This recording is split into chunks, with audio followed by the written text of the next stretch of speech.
My boss stood up in front of our chief executive and presented 18 months of my work as his own, and I sat in the back row of that room, and I could not prove a single thing. That is not the part that broke me, though. I want to be honest with you right from the start. The part that broke me was that I could not work out how he had it. Because I had never sent it to him. I need you to understand that. Not once. Not a file, not an email, not a link, not a folder. I had never sent that work to anybody in 18 months, because it was not finished, and because it was mine, and because I am the kind of person who does not show anybody anything until it is right. And I sat in that back row, and I watched my manager click through my own thinking.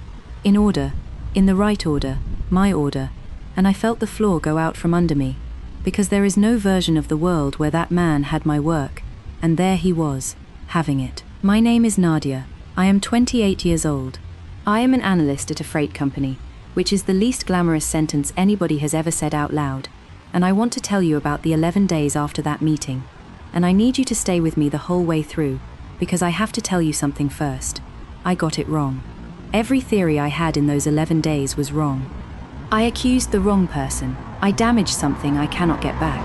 And at about 4 in the morning on day 7, I sat on my bathroom floor and genuinely believed that I was the problem, that I had imagined all of it, that I was a paranoid woman who could not tell her own ideas from somebody else's anymore. By the end of this, you will know exactly how my boss got my work, and I promise you, nobody stole anything. There was never anything to find. That is why I could not find it. But hold on to one small thing as we begin. 11 minutes into that presentation, my manager said 2 words that I invented. Not 2 words I used, 2 words I made up, myself, at my own kitchen table, on a Sunday, about a year before. They are not a real term. Nobody says them. I put 2 ordinary words together, because I needed a name for a thing that did not have one, and I never told anybody but the model. And he said them, out loud, to the chief executive, like they were his. Let me tell you what I actually do, because it matters, and it takes 10 seconds. I work for a freight company. We move things in trucks. And my entire job is a spreadsheet problem, which is this. Some of our deliveries fail. Not many. But when one fails, it costs an enormous amount of money, because the truck is already out, the driver is already paid, the customer is already angry, and the thing has to go again. And about 2 years ago, I got interested in a question that nobody had asked, which is whether you could tell, in advance, which ones were going to fail. Nobody asked me to do this. That is the first thing, and it is the thing I need you to hold on to for the whole story. This was not assigned. Nobody in that building wanted it. Nobody was waiting for it. And for the first 6 months, not one human being on this earth knew it existed. I started it because I could not stop thinking about it, on my own time, in the evenings, at my kitchen table. I want to tell you what 18 months of that actually looks like, because people say passion project and they picture something romantic. It is not romantic. It is a woman eating cereal for dinner at 9:30 because she has been staring at the same problem since 6. It is my whole social life quietly ending over about a year, not dramatically, just people asking twice and then not asking again. It is a Christmas where my mother asked what I was working on, and I tried to explain it and watched her eyes go. And I stopped, and I said it was just work. There was nobody to tell. That is the part that turned out to matter more than anything else. You build a thing for 18 months in a vacuum, and it becomes the loudest thing in your life, and you have absolutely nowhere to put it. It sits in your chest, and it turned out you can tell. You can absolutely tell. There are patterns, and they are not the obvious ones. And by about month 10, I had a model that could look at a delivery on a Monday and tell you with real confidence whether it was going to fail on a Thursday. There is a category in that model that I had to invent a name for. There is a kind of delivery that is technically fine, it is running, it is on the system, everything looks normal, and it is already dead. It just does not know it yet. Nothing on any report would tell you. And I needed to call it something, so one Sunday at my kitchen table I typed 2 words into a comment in the code. The ghost fleet. That is not a term. Nobody in freight says ghost fleet. I made it up because I was tired and it was late and it made me laugh. It is in my code, in a comment, on my machine. It is the least important thing in 18 months of work. It is also the reason I found out. Now let me tell you about Gareth. Gareth is my manager. He is about 45. He is very good in a room. He has the kind of easy confidence that I have watched open every door he has ever walked at. And I want to say something that will sound strange after everything I am about to tell you. I liked him. I liked him enormously. Because Gareth did something for me that nobody in my working life had ever done. About 6 months before all this, he started asking me about my work. Not in a meeting, not in a review. He put a recurring slot in my calendar, 90 minutes, every 2 weeks, just the two of us, and he called it a development session. And he sat across a table from me and asked me to explain what I was building, from the start, properly. And when I got to something complicated, he did not do the thing that people do, which is nod and change the subject. He asked me to go back. He asked me to explain it again, more slowly. He asked what would happen if you changed this input. He asked why I had done it that way and not the other way. Do you know what that is like? For a 28-year-old woman in a company like mine who has spent 4 years watching her ideas get repeated back to the room by a man 20 seconds later in a slightly louder voice. Somebody sat across a table from me for 90 minutes and asked me to explain my own thinking and then actually listened to the answer. I looked forward to those. I want to say that plainly because it is the worst part. Those 90 minutes every 2 weeks were the best part of my job. I used to prepare for them. I used to think, on the drive in, oh good, it is a Gareth day, all right, the meeting. It was the quarterly strategy review, which is the one that matters. The one where the chief executive is actually in the room instead of on a screen. And I was in it, but I was in it the way you are in it when you are 28 and an analyst, which is that I was in the back row against the wall with my laptop, there to look up a number if somebody needed a number, and Gareth got up to present. And it was my project. I want to try to describe the next 11 minutes. I do not think I can. It was not like being robbed. I have been robbed. Somebody took my bike when I was 19. And that is a hot feeling, that is anger. This was cold. This was watching a man walk through the inside of my own head, in the correct order, hitting the beats in the sequence I had built them in, and doing it well, and being applauded for it. And here is the thing that nearly made me laugh, right there in the back row. He was good. He was so good. Every single thing that had taken me 18 months to work out, he delivered in 22 minutes to a room of people who understood it immediately. Because he can do the one thing I have never been able to do in my life, which is stand in front of people and make them care. I had built the thing, he could sell the thing, and I sat in that back row and understood, with total clarity, that in the world as it actually is, the selling is worth more than the building, and everybody in that room would have told you so if you had asked them, and they would not even have known they were saying anything cruel. And nobody looked at me, not once. Why would they? There was no reason on this earth for anybody in that room to look at the analyst in the back row against the wall. I was the only person in the building who knew there was a reason, and I was sitting in the one seat where nobody could see my face, which turned out to be the only mercy I got that day. He did not say my name. I want to be clear that he never said my name, but he also never said his own. He said we, the whole way through. We have been developing, we think, we have found. And every single person in that room, including the chief executive, heard we, and understood it to mean Gareth and his team, which is a sentence that means Gareth. And at 11 minutes in, he said the ghost fleet, and I went absolutely cold, because that is not a term, he did not read that somewhere. That is 2 words that came out of my head at my own kitchen table on a Sunday, and went into a comment in my own code, on my own machine, and there they were, in his mouth, in front of the chief executive of the company. And the meeting ended, and everybody was pleased, and the chief executive said he wanted the full thing, properly, with the numbers, in 11 days. 11 days. I went back to my desk, and I sat there for about an hour, and I did not do any work at all. And then I did the only thing that made any sense, which was that I opened my sent folder. Because there had to be an email. There is always an email. At some point I must have sent him something and forgotten, because people do that, people forget. And I am not a paranoid person, and the simplest explanation is almost always that I am wrong. There was no email. I searched every way you can search, every version of the file name, every keyword, 18 months back, nothing to Gareth, nothing to anybody. Because I had never sent it to anybody, which I already knew. But knowing a thing, and proving it to yourself at 9 o'clock at night, are different activities. 10 days. So then I thought, the drive.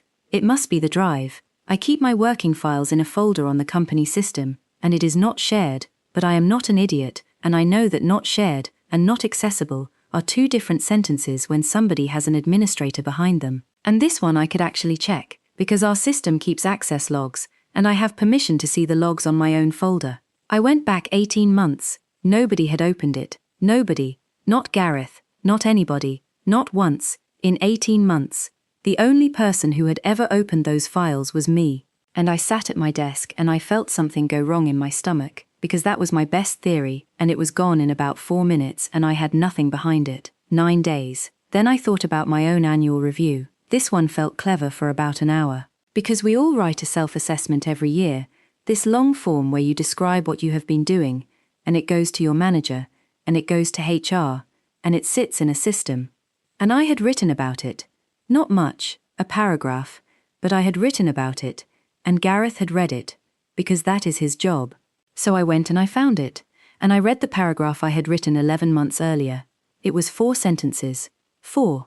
It said I had been developing a predictive approach to delivery failure in my own time and would welcome the chance to discuss it. That is all it says. There is no architecture in it. There is no order. There is nothing in those 4 sentences that would let a man stand up in front of a chief executive and talk for 22 minutes without going sideways once.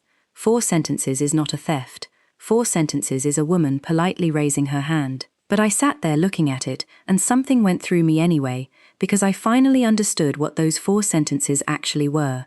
They were the advertisement. 11 months ago I put up a small polite notice saying I have built something valuable and nobody is paying attention, and exactly 1 person in that building read it properly, and about 6 weeks later he put a recurring meeting in my calendar. I did not know what I had at the time. I just knew nobody was looking, and I want the women listening to sit with that for a second, because I have thought about it every day since. The 1 person who came when I raised my hand came because I raised my hand. 8 days.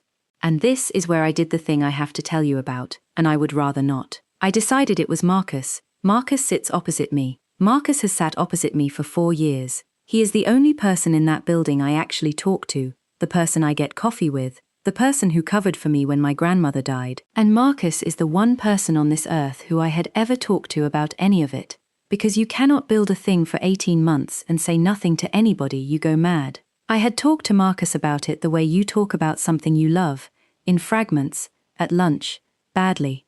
And at about 1 in the morning on day 9 I did the arithmetic that Terra does, and it went like this. Nobody opened the folder, there is no email, so it came out of my mouth, and there is only 1 person who was standing near my mouth, and I confronted him.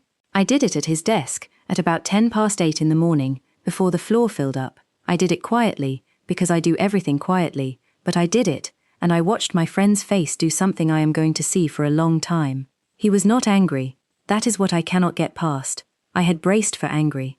I had rehearsed it in the car, all the way in, what I would say when he got angry, and he did not get angry. He went still, and then he did this small confused smile, because for about 2 seconds he thought I was joking, and I watched the smile arrive, and then I watched it work out that I was not. He just looked at me like I had hit him. He had not said a word to Gareth, not one, ever, about anything, and I knew it was true about 4 seconds after I said it, from his face, and there is no way to take a sentence like that back out of the air. I said sorry, and it did not matter, and it has been different ever since, and that is mine. I did that, and it is one of the 2 things in this story I actually regret. 8 days. And then day 7, and I want to tell you about day 7, because I think it is the reason I am telling you any of this. I sat on my bathroom floor at about 4 in the morning, and I stopped believing myself. I want to explain how that happens, because before it happened to me, I would not have thought it could. It goes like this. There is no email, there is no access, there is no leak. Every single door is closed. And when every door is closed, there is only 1 explanation left standing in the room with you. You are the problem. And so at 4 in the morning I sat on that floor, and I genuinely thought, maybe it is not my work. Maybe I have got this wrong.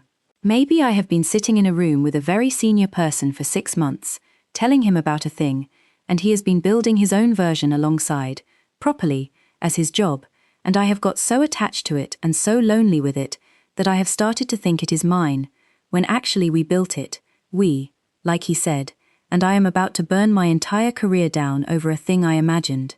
Because women do this. That is the thought that finished me. Women do this, we get emotional about our work, we get possessive, and everybody knows it, and here I am at 4 in the morning on a bathroom floor doing exactly that, and if I say one word out loud, I will be the woman who accused a director of stealing and could not produce one single piece of evidence, and they will be so kind about it, and I will never work in this industry again. And the worst of it, the thing I could not get out from under, was that I had just done it to Marcus. 4 days earlier I had stood at my friend's desk and accused an innocent man on no evidence at all, from a certainty that felt exactly, precisely, identically, as solid as the certainty I was sitting on that floor with. It had felt like knowing, and it was wrong. So how do you trust the next one? How do you ever trust yourself again after that? I sat on that floor and I could not tell the difference between knowing and needing to know, and I am not sure anybody can, and that is what they are counting on. That is the whole design. You do not need to silence a woman if you can arrange things so that she silences herself at 4 in the morning on a bathroom floor, for free, and thanks you for the mentoring on Monday. I want to say something to the women listening, because I know that some of you are on that floor right now about something. The thing that got me off that floor was not confidence. I did not find some inner strength. I want to be really honest, because everybody lies about this bit. What got me off that floor was a fact, the ghost fleet, because I could doubt everything else. I could talk myself out of the order of the slides, and the framing, and the whole shape of it, because maybe 2 clever people do arrive at the same shape. But those 2 words are not a term. They are not in a textbook. They are not in the industry. They are 2 ordinary words that I stuck together on a Sunday because I was tired, and they live in a comment in my code, on my machine, and there is no path in this universe by which Gareth arrives at those 2 words independently.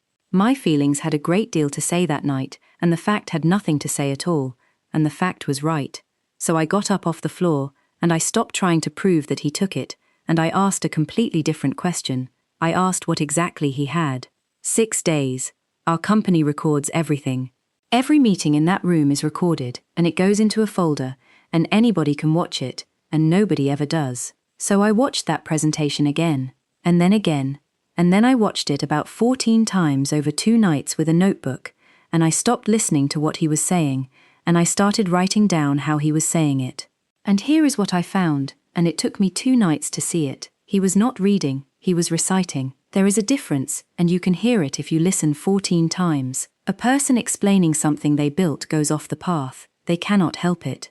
They say, actually, hang on, and they double back, because they are not walking through a presentation, they are walking through a place they have lived, and every room reminds them of something. They correct themselves, they go sideways, they get slightly too excited about the boring bit. Gareth never went sideways once in 22 minutes. Not once. It was clean. It was a performance, it was word perfect, and it was completely flat, and I have never once in my life explained that model without going sideways, because there are 3 places in it where I always get distracted by how much I like the answer, and it had my phrases in it, not just the ghost fleet, all of them. My weird little verbal habits, the way I always explain the second step, by talking about a queue at a post office, a joke I make about Tuesdays that is not even funny, that I have made every single time I have ever described this thing out loud, because it is not a joke, it is a thing my mouth does when I get to that part.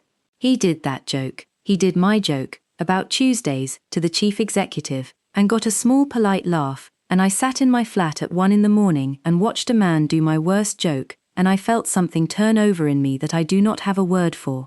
He was not presenting my file, he was quoting me. And I sat back in my chair at about 1 in the morning, on day 5, and I said out loud, to my empty flat, if he is quoting me, then when was I talking? And I opened my calendar, and there they were. 14 of them. 14 90-minute development sessions, in my own calendar, in his handwriting so to speak, every 2 weeks for 6 months. And I sat there, and I did the multiplication, and I have never felt anything like it in my life. 21 hours. 21 hours of me, sitting across a table from that man, explaining my own work to him, slowly, from the start, going back over the complicated bits, answering why did you do it this way and not that way, being asked to explain it again, because he had not quite followed. He never stole a file. He never needed a file.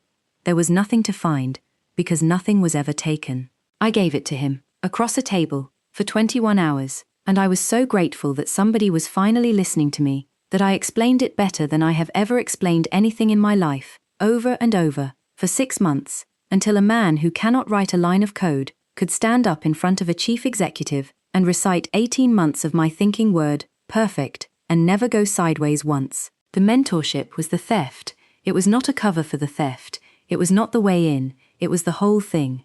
There was never anything else. And I did not cry about the project. I want to tell you what I actually cried about, because it surprised me. I cried because I had loved those 90 minutes.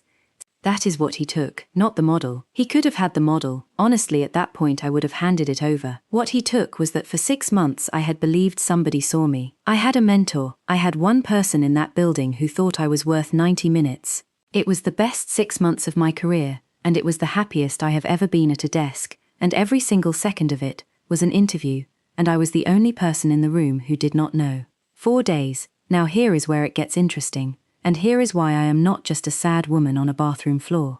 Because when I laid those 14 sessions out against my own build log, I saw something else. The last session was in March, and in April I found a problem. The model has a blind spot. It had a very serious one, and I found it, alone, in April, and it took me 3 weeks to fix. The short version is that it works beautifully for about 10 months of the year, and then it comes apart completely in peak season, because peak breaks one of the assumptions underneath it. If you ran that model in peak, it would tell you everything was fine right up until the day it was not, and you would find out in the worst possible week of the year. I fixed that in April, and Gareth stopped taking notes in March. He does not have the fix. He cannot have the fix. He was not in the room for it. There was no room. I did it at my kitchen table on my own, and the version living in that man's head is the March version, and the March version is broken. And in 4 days he was going to stand up in front of the chief executive and present it, with numbers, as a thing we should do. And they would have done it. That is the part you have to understand. They would have said yes. And it would have looked like a triumph for about 7 months, and then peak would have arrived, and it would have cost this company an amount of money I do not want to say out loud, and about 40 people in a building I quite like would have lost their jobs over it, and not one of them would ever have known why. So I had 4 days and a choice. And I want to be honest about what I wanted to do. I wanted to let him. I want you to know that. I am not a saint, and I am not going to perform being a saint for you. For about a day and a half I wanted to sit in the back row of that room with my hands folded and watch that man walk off a cliff in front of the entire senior leadership of this company. I had earned it. He had it coming. It would have been the single most satisfying thing that has ever happened to me, and I thought about it in enormous detail. And I did not do it. And it was not because I am good. It was because of 2 things. The first is Marcus. Marcus works in that building. So does the woman on reception who asks about my mother. So do about 40 other people who did absolutely nothing to me, and who would have paid for my revenge with their jobs, and I could not find a way to want that. And the second thing is smaller, and I think it is the real one. If I let him fail, then the thing I built, the thing I gave 2 years of my evenings to, would go into the ground as a failure, forever. It would be the model that blew up in peak. Nobody would ever look at it again. He would take my work and destroy it, and I would have helped him, and then I would have nothing. I did not want him to fall. I wanted it to work. That was mine before it was ever his, and I was not going to break it just to hurt him. So I did the thing I actually did, and it took me the last 4 days, and it was not dramatic. I fixed his presentation. I built a small clean document, 6 pages, that laid out the blind spot, showed what happens in peak, and showed the fix, my fix, with my April build log dates on it, because I am not stupid. And I sent it to Gareth, 2 days before the meeting, in an email. The first email I had ever sent that man about any of it. So now you know how my boss got my work. He asked me for it, for 21 hours, across a table, every 2 weeks for 6 months, in a meeting he called a development session, and I gave it to him gladly, and I thanked him for his time. There was no email to find because there was never an email.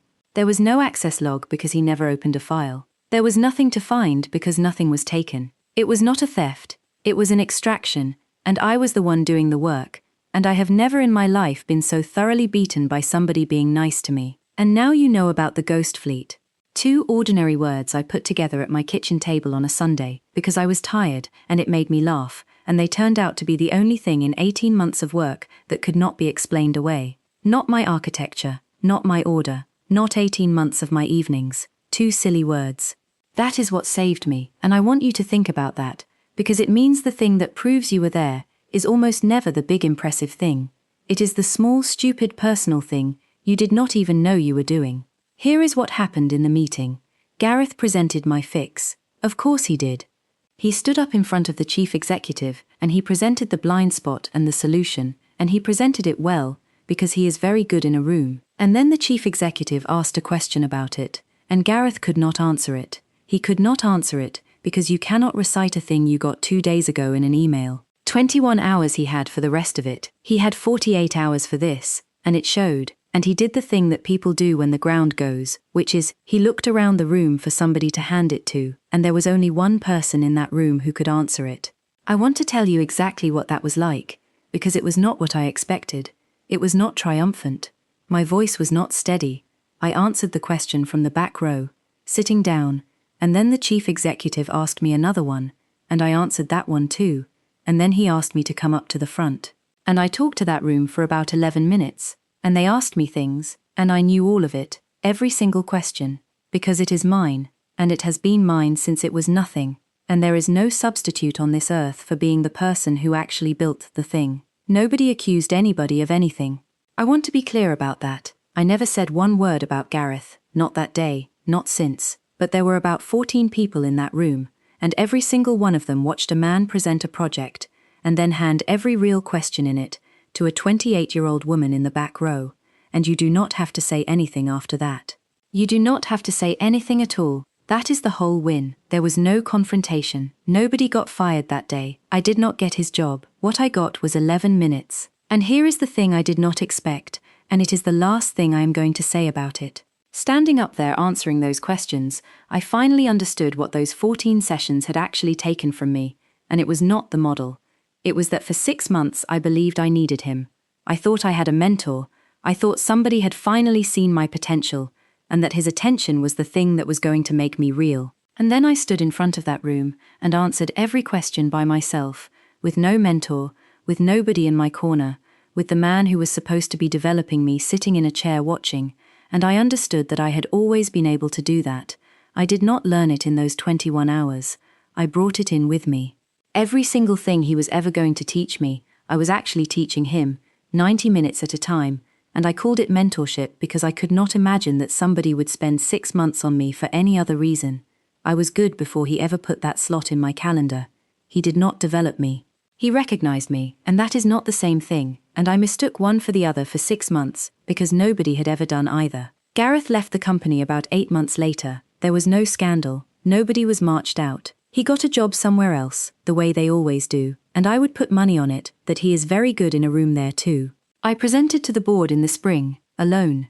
My model, my numbers, my name at the bottom of the deck. And about halfway through I got to that category, the one that is technically fine and already dead, and does not know it yet. And I said the 2 words out loud in my own voice in the same room, the ghost fleet, and they were mine again. Here is what I want to leave you with, because I think somebody listening tonight is in the middle of this and does not know it. If somebody senior is suddenly very interested in your work, that is not always a gift. Sometimes it is a gift. Most of the time it is a gift. But I want you to notice the shape of the interest. Because there is a difference between somebody who asks you what you think and somebody who asks you to explain it again from the start, slowly, for the 4th time. A mentor asks questions to find out where you are. Ask yourself whether their questions ever teach you anything. Mine never did, not one. In 21 hours I never learned a single thing from Gareth, and I never noticed, because I was so happy to be asked. And if you are on the bathroom floor at 4 in the morning right now, convinced that you have imagined the whole thing, that you are being paranoid, that you are the emotional one who has got too attached to her own work, then hear me.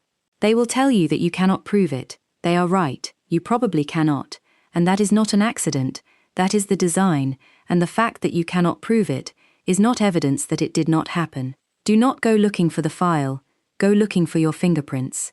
Find the small, stupid personal thing that only came out of you, your weird phrase, your bad joke, the thing you named at your own kitchen table because you were tired and it made you laugh. They can take the work, they cannot take the fingerprints, and they never even know they are carrying them. So tell me in the comments, has anybody ever repeated your idea back to the room in a louder voice? I read every single one of them, and I think the people who gather here understand each other in a way that most people never will. If this story touched your heart, I have another one waiting for you. Click the next video on your screen for another unforgettable story about courage, family, and the quiet strength of ordinary people. Subscribe to the Quiet Reckoning Stories so you never miss one. I see you, you are stronger than they know, and I will be right here,